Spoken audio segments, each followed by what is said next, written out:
Bonjour et bienvenue à tous, voici les titres de l'actualité de ce jeudi 17 mai. 5 ans après la loi du mariage pour tous, nous nous sommes penchés sur les personnes contre cette loi et nous nous sommes intéressés à leurs arguments et leurs actions. Nous retrouvons notre envoyé spécial dans les rues de Paris. 10e séquence de grève à la SNCF, trafic perturbé, les cheminots manifesteront une nouvelle fois contre la réforme, nous verrons les moyens mis en place pour combler le manque de trains. Le projet de loi sur les violences sexuelles a été adopté par les députés. Marlène Schiappa souhaite renforcer la lutte contre les violences sexuelles et sexistes. Depuis que la loi a été promulguée le 17 mai 2013, le mariage homosexuel est légal dans l'Hexagone. C'est le 29 mai 2013 que le premier mariage homosexuel a eu lieu. Depuis que les députés ont tranché pour cette loi, la France est le 9e pays européen et le 14e pays au monde à l'accepter. En effet, en 5 ans, plus de 40 000 couples homosexuels se sont mariés, soit 3,5% de l'ensemble des mariages. Cette loi a ouvert de nouveaux droits pour le mariage, l'adoption et la succession, au nom des principes d'égalité et de partage des libertés. Nous allons visionner des interviews de Bertrand Vaburocci dans les rues de Paris. Bonjour à tous, je me trouve actuellement devant le Louvre pour interroger les citoyens contre la loi du mariage pour tous. Bonjour, vous nous avez dit précédemment que vous étiez contre le mariage pour tous. Expliquez-nous vos arguments et votre point de vue. Alors, je ne dirais pas que je suis vraiment contre cette loi. Je ne suis pas homophobe. Si deux personnes du même sexe s'aiment, tant mieux pour eux. Ils peuvent même se marier. Je ne suis pas contre, tant qu'ils n'adoptent pas.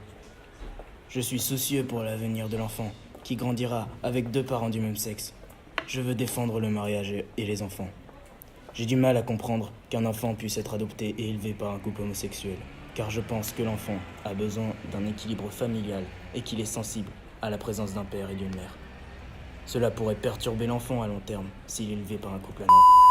Merci beaucoup pour votre point de vue. Au revoir. Bonjour, étant chrétienne comme vous nous l'avez précédemment dit, quels sont vos arguments contre cette loi ? Alors oui, c'est vrai, il est dit dans la Bible qu'un enfant, c'est un projet familial entre un père et une mère. Et donc moi, je ne veux pas de parents A ni de parents B, mais un père et une mère.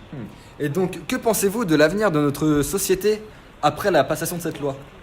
Alors je pense qu'il y a trop de couples homosexuels, donc ça sera la fin de l'humanité. D'accord. Nous ne pourrons pas vivre dans une société Uh-huh. avec une omniprésence en fait de personnes homosexuelles. Je C'est vois. impossible. D'accord. Merci pour votre temps et pour votre point de vue face à cette loi. Au revoir. Au revoir.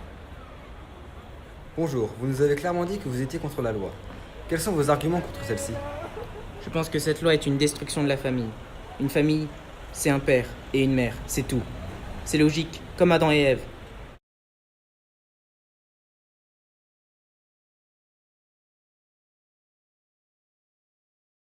Bonjour, vous nous avez confié que vous étiez homosexuel. Alors pourquoi êtes-vous contre l'union de deux personnes ayant le même sexe ? En effet, je suis lesbienne et contre cette loi, mais pas homophobe vu que je le suis moi-même. Je suis juste ouverte.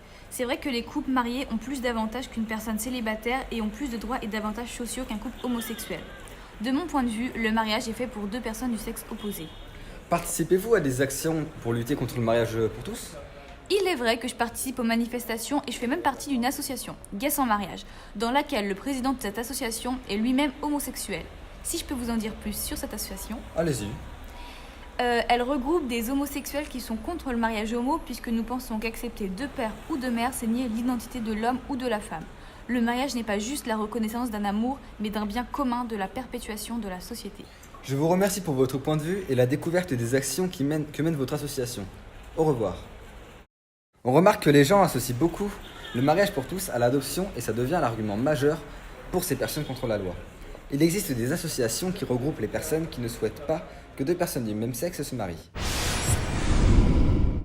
Nous précisons que nous ne cautionnons pas les propos véhiculés par les personnes interviewées et nous vous rappelons que toute forme de discrimination est punie par la loi et peut amener à des sanctions pouvant atteindre 3 ans d'emprisonnement et 12 000 € d'amende.